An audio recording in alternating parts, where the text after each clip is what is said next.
صحیح بخاری میں حدیث ہے، نبی علیہ السلام فرماتے ہیں میں نے خواب میں دیکھا کہ میں نے یوں تلوار لہرائی ہے تو اس کا اگلا حصہ ٹوٹ گیا، تو میں نے اس کی تعبیر کی ہے کہ احد میں ہمیں تکلیف پہنچے گی، اور پھر میں نے دوبارہ تلوار لہرائی تو وہ اپنی اصلی حالت میں واپس آ گئی، تو اس کی تعبیر میں نے کی ہے کہ اس تکلیف کے بعد پھر اللہ تعالیٰ ہمیں راحت دے دے گا۔ ظاہر ہے کہ پھر الٹیمیٹلی شکست جو ہے وہ فتح شکست میں بدلی، اور پھر شکست سے دوبارہ سے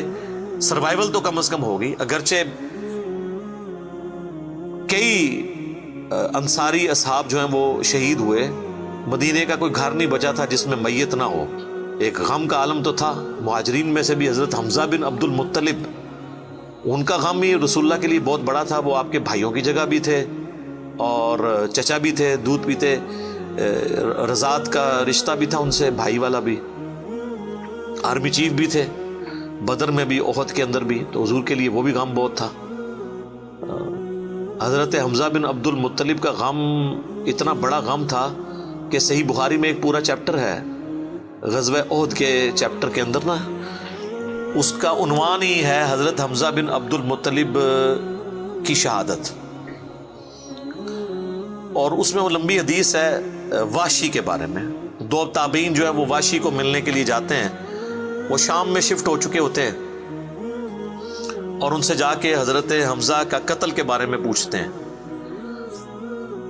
تو واشی بتاتے ہیں کہ جی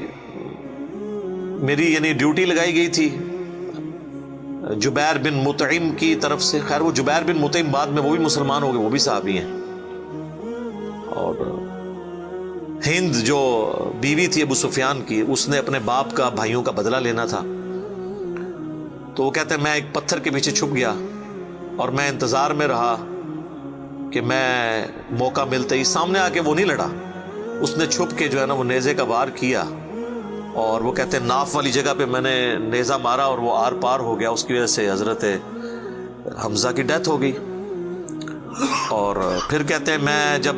مسلمانوں کو اللہ نے غلبہ دیا تو میں مکہ بھی چھوڑ کے، یعنی فتح مکہ کے بعد طائف چلا گیا، طائف میں نے سکونت اختیار کر لی، تو بالآخر طائف میں بھی اسلام پہنچ گیا، وہاں کے قبائل نے بھی اسلام قبول کر لیا، چاروں ناچار میرے پاس کوئی حل نہیں تھا، تو مجھے میرے ساتھیوں نے کہا کہ رسول اللہ معاف کرنے والے ہیں، تم حضور کے سامنے پیش ہو، اللہ تعالیٰ تمہاری غلطی معاف کر دے گا، تو میں بھی ان لوگوں کے ساتھ چلا گیا۔ اب وہ نبی علیہ السلام کے سامنے پیش ہوئے، صحیح بخاری کے الفاظ ہیں کہ نبی علیہ السلام نے پوچھا واشی کا یا رسول اللہ واشی ہوں، قاتل حمزہ کا یا رسول اللہ۔ آپ امیجن کریں، آپ فرمایا کہ واشی تیرا جو یہ عذر ہے میں اس اعتبار سے اسلام قبول کرتا ہوں، لیکن کیا تم یہ کر سکتے ہو کہ مجھے اپنی شکل دوبارہ نہیں دکھانی؟ اچھا یہ حضور کا ہی حوصلہ تھا، ادروائز تو اس کا گاٹا اترنا چاہیے تھا، ٹھیک ہے، کیونکہ اب جب کہ غلبہ اسلام کا ہو گیا اس کے بعد اسلام قبول کرنا، لیکن حضور کی شفقت تھی۔ لوگ اگلے جملے کو تو دیکھتے ہیں کہ حضور نے کہا مجھے شکل نہیں دکھانی، اور وہ یعنی سمجھتے ہیں کہ شاید حضور نے سختی کی ہے یا ایک فنیٹک اپروچ ہے، ایسا نہیں ہے۔ آپ دیکھیں کسی کی جان بخشی ہو گئی ہے، یہ چھوٹی بات ہے۔ تو اس پہ میں اکثر جملہ بولا کرتا ہوں کہ چچا سے زیادہ انسان کو اپنی اولاد سے محبت ہوتی ہے۔ قاتلین حسین جو ہیں، قاتلین حسن ہیں، ان کے ساتھ قیامت کے دن رسول اللہ کا کیا ایٹیچیوڈ ہوگا ایز کمپیئر ٹو قاتلین حمزہ ابن عبد المطلب۔ کوئی شخص دنیا میں کہہ سکتا ہے کہ جی مجھے اپنے چچا سے اپنی اولاد سے بھی بڑھ کے محبت ہے، تو اس کا تو ذہنی توازن بگڑا ہو تو لادہ بات ہے، یہ جھوٹ بول رہا ہوگا۔ تو یہ کربلا جو ہے یہ کوئی چھوٹی چیز نہیں میرے بھائیوں، اور اس سے یہ بھی پتہ چلا کہ غم کبھی بھی ہلکا نہیں ہوتا۔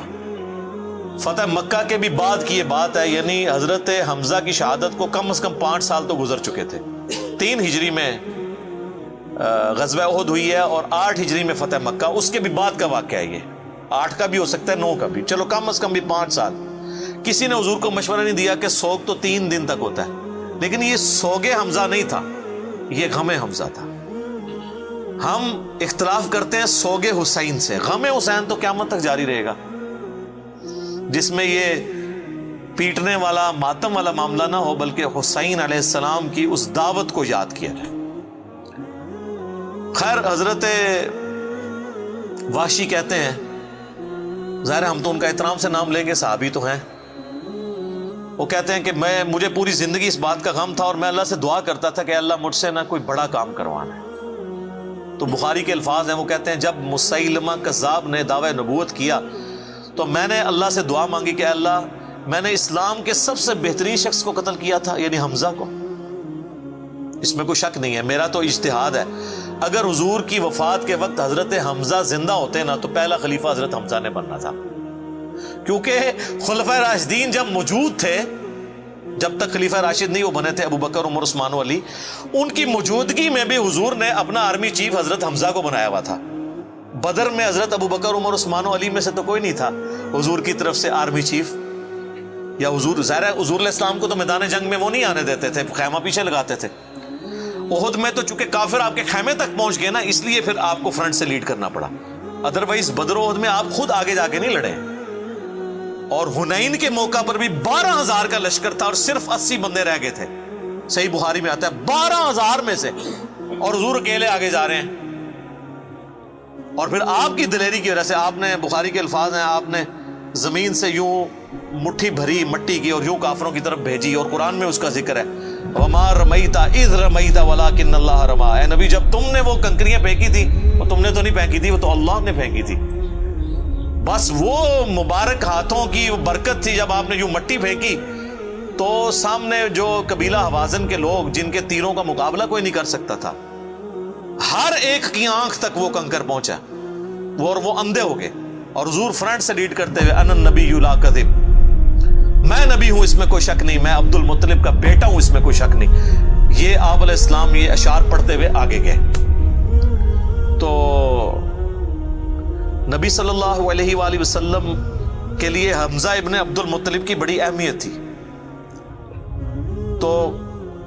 اب واشی کہتا ہے جب مسیلمہ کذاب نے دعوی نبوت کیا تو میں نے اللہ سے دعا مانگی۔ دیکھیں اللہ تعالیٰ سب کی دعائیں سننے والا ہے،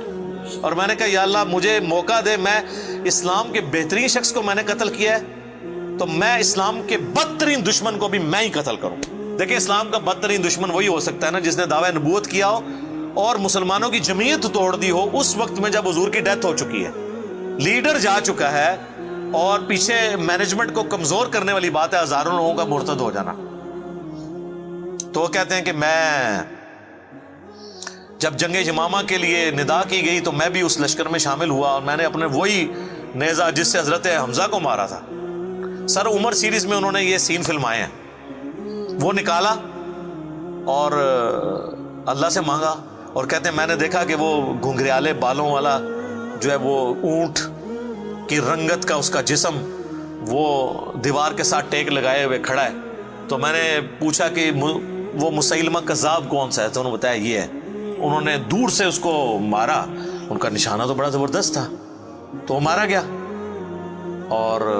گر پڑا زمین کے اوپر اس نیزے کے وار سے۔ پھر ایک انصاری صحابی نے آگے بڑھ کے اس کی گردن کاٹ دی۔ تو پھر وہ کہتے تھے کہ مجھے اللہ سے امید ہے کہ اللہ تعالیٰ اس نیکی کی برکت سے میری وہ غلطی معاف کر دے گا۔ ٹھیک ہے، ویسے تو اسلام لانا ہی غلطی معاف کر دیتا ہے، صحیح مسلم میں حدیث ہے کہ ایمان لانا پچھلے کے گناہوں کو معاف کر دیتا ہے، لیکن سر کچھ گناہ بہت بڑے لیول کے ہوتے ہیں، اس کے لیے بہت بڑے لیول کی نیکی چاہیے ہوتی ہے اس کی کمپنسیشن کے لیے، چونکہ حضور بھی تو اس اعتبار سے تو حضرت واشی حضور کے سامنے نہیں آتے تھے نا۔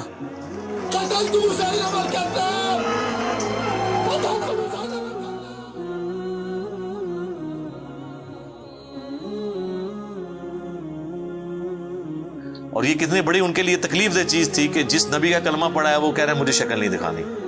آپ اس تکلیف کو سوچ سکتے ہیں۔ ہاں اب میں یہ سمجھتا ہوں، اللہ سے امید کرتا ہوں کہ قیامت والے دن حضرت واشی حضور کے سامنے اس اعتبار سے پیش ہو سکتے ہیں کہ مجھ سے یہ غلطی ہوئی تو یا رسول اللہ دیکھیں آپ کے سب سے بڑے دشمن کو بھی میں نہیں قتل کیا، تو یہ بہت بڑی سعادت ان کو ملی۔ رضی اللہ عنہم اجمعین وعلیہم السلام۔ صلاۃ بر محمد وآل محمد، اللہم صلی علی محمد وعلی آل محمد واصحابہ اجمعین الی یوم الدین۔